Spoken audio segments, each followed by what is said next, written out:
നിങ്ങളുടെ ഫേവറേറ്റ് സീരിയലുകൾ ടിവിയിൽ വരുന്നതിന് മുൻപേ സൺ നെക്സ്റ്റ് ആപ്പിൽ കാണാം. ഇനി എല്ലാവർക്കും മുൻപേ കാണൂ.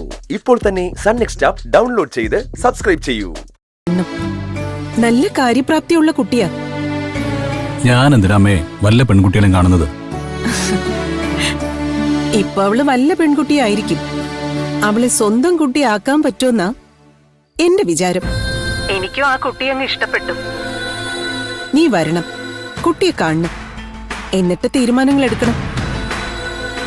ആ, നീ എന്ന് വരുമെന്ന് പറ. അതനുസരിച്ച് വേണം ആ കുട്ടിയെ ഇവിടെ പറഞ്ഞു നിർത്താൻ. ഞാൻ വിളിക്കാം. ഹലോ സന്ദീപ്.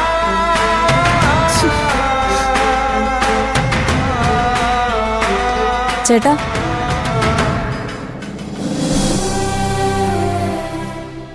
എന്തുപറ്റി? ആകെ വരീടാണെന്ന് തോന്നല്ലോ. ഏയ്, സുരേന്ദ്രൻ അങ്കിൾ ചിലത് സംസാരിച്ചു. സൗപർണിയെ ശല്യം ചെയ്യാതെ നാട് വിട്ട് പോകാൻ പറഞ്ഞു. ഏതൊരച്ഛനും അങ്ങനെയല്ലേ പറയാൻ പറ്റൂ. ചേട്ടൻ നാളെ രാവിലെ ഒരു താലിയും പുടവയും കൊണ്ട് എനിക്കിപ്പോ സൗപർണികയെ കല്യാണം കഴിച്ചു തരണമെന്ന് പറഞ്ഞ യാതൊരു എതിരഭിപ്രായവും ഇല്ലാതെ അത് ചെയ്തു തരാൻ തയ്യാറായിരിക്കുന്നവരാ അവര്. അങ്ങനെയുള്ള ആൾക്കാരുടെ മുന്നില് കെട്ടേയില്ല കെട്ടിക്കേയില്ല എന്നുള്ള മട്ടില് ചേട്ടൻ ഇങ്ങനെ എങ്ങും തൊടാതെ നിന്നാ അവർക്കിതല്ലേ പറയാൻ പറ്റൂ. ഞാൻ എന്ത് ചെയ്യണമെന്നാ കസ്തൂരി പറയുന്നേ? ചേട്ടൻ ചെന്ന് സൗപർണികയെ കല്യാണം കഴിക്കണം എന്നേ ഞാൻ പറയുള്ളൂ. പക്ഷെ അമ്മയുടെ സമ്മതമില്ലാതെ. ഇതാ ഞാൻ പറയുന്നത്, എങ്ങും തൊടാതുള്ള ഈ ഒരു നിപ്പ്, അതാ ചേട്ടന്റെ പ്രശ്നം. ചേട്ടാ, ഒന്നെങ്കിൽ ചേട്ടൻ അമ്മയെ അനുസരിച്ച് വിനയാനിത്വ പുത്രനായി ഇവിടെ എല്ലാം വിട്ട് അമ്മയടുത്തേക്ക് പോണം. അല്ലെങ്കിൽ അമ്മ പറയുന്നത് ഒന്നും നടപ്പില്ലെന്ന് പറഞ്ഞ് തന്റെ അടുത്തോടെ വന്ന് സൗപർണികയെ കല്യാണം കഴിക്കണം. ഇതിപ്പോ രണ്ടും അല്ലാതെ മൂന്നാമതൊരു വഴിയില്ല.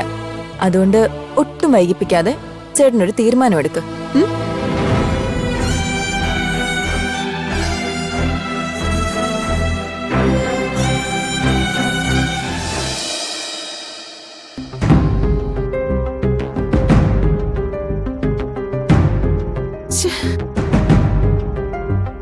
തമ്പിയേട്ടാ, നമ്മളിങ്ങനെ അയഞ്ഞു കൊടുത്താലേ സന്ദീപ് ചിലപ്പോ ആ പൂക്കാരിയും താലി കെട്ടി ഇങ്ങ് വന്ന് കളയും.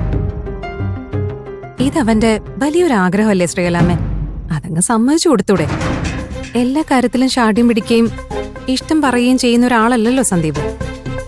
ആ സ്ഥിതിക്ക് ഇതങ്ങ് സമ്മതിച്ചു കൊടുക്കുന്നതല്ലേ നല്ലത്.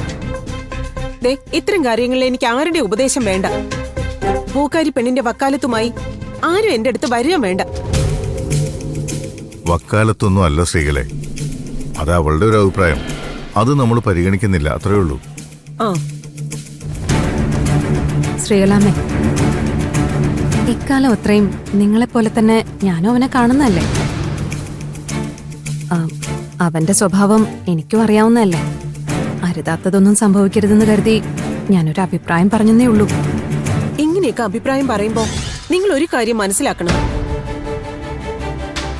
സന്ദീപ് മാധവ ഗ്രൂപ്പ് ഓഫ് കമ്പനീസിന്റെ മേധാവിയാണ്.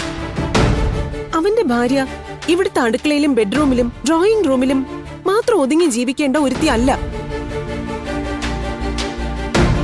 കമ്പനി സഹകരിക്കുന്ന എല്ലാ ബിസിനസ് ഗെറ്റ് ടുഗദറുകളിലും ഫസ്റ്റ് ലേഡിയായി പങ്കെടുക്കേണ്ടവള് കൂടിയാ. അവിടെയൊക്കെ ഞാൻ മുമ്പേ എന്നും പറഞ്ഞ് തിക്കി തിരക്കുന്ന എല്ലാ ഭാര്യമാർക്കും അസൂയ ജനിപ്പിക്കുന്ന സാന്നിധ്യമായിരിക്കണം സന്ദീപിന്റെ ഭാര്യ. അതിന് ഈ പൂക്കാരി പെൺകുട്ടിക്ക് കഴിയോ? അതില്ല, അവളൊരു പാവം കുട്ടിയല്ലേ. അതാണ് ഞാൻ പറഞ്ഞത്. ഇനിയിപ്പൊ എന്റെ എതിർപ്പുകളെല്ലാം അവഗണിച്ച് അവൻ അവളെ കെട്ടിയേ തീരൂന്നുണ്ടെങ്കിൽ കെട്ടിക്കോട്ടെ. അവളെയും കെട്ടി അവിടെ തന്നെ അങ്ങ് കഴിഞ്ഞോട്ടെ. അങ്ങനെ ഒരു മകനില്ലെന്ന്, അങ്ങനെ ഒരു മകനെ പ്രസവിച്ചിട്ടില്ലെന്ന് ഞാൻ വിചാരിച്ചോളാം. ഇല്ല സ്ത്രീകളെ, അവൻ അങ്ങനെയൊന്നും ചെയ്യില്ല. കുറച്ച് ശാഠ്യങ്ങളൊക്കെ ഉണ്ടെങ്കിലും അങ്ങനത്തെ നിഷേധങ്ങളൊന്നും അവൻ കാണിക്കില്ല. ഞാനും അങ്ങനെയൊക്കെ തന്നെയാ വിശ്വസിക്കുന്നത്. പക്ഷേ സ്വഭാവങ്ങൾ മാറാനൊന്നും വലിയ സമയം വേണ്ടല്ലോ. തമ്പിയേട്ടാ, ഞാൻ ഇടയ്ക്കൊരു പെൺകുട്ടിയുടെ കാര്യം പറഞ്ഞില്ലേ? ആ ശ്രീധരൻ സാറിന്റെ അനിയന്റെ മകളുടെ കാര്യം. കുട്ടിയുടെ കാര്യം നമുക്കൊന്ന് മുന്നോട്ട് കൊണ്ടുപോകണം. തമ്പിയേട്ടൻ ശ്രീധരൻ സാറിനെയും പുള്ളിയുടെ അനിയനെയും ഒക്കെ ഒന്ന് കണ്ട് സംസാരിക്കണം. നമുക്ക് താല്പര്യം ഉണ്ടെന്നറിഞ്ഞാൽ വേറെ കമ്മിറ്റ്മെന്റുകളൊന്നും ഇല്ലെങ്കിൽ അവര് സമ്മതിക്കും.